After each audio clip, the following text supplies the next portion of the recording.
जो अमल तुम किया करते थे उन्हीं का तुमको बदला दिया जाएगा। मोमिनो, अल्लाह के आगे साफ दिल से तौबा करो।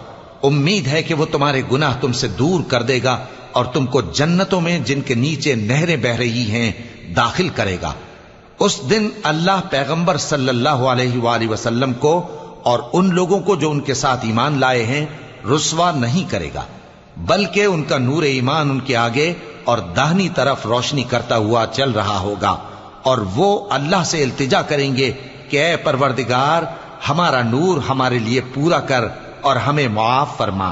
बेशक अल्लाह हर चीज पर कादिर है। ऐ पैगंबर सल्लल्लाहु अलैहि वसल्लम, काफिरों और मुनाफिकों से जिहाद करो और उन पर सख्ती करो और उनका ठिकाना दोज़ख है और वो बहुत बुरी जगह है। अल्लाह ने काफिरों के लिए नूह की बीवी और लूत की बीवी की मिसाल बयान फरमाई है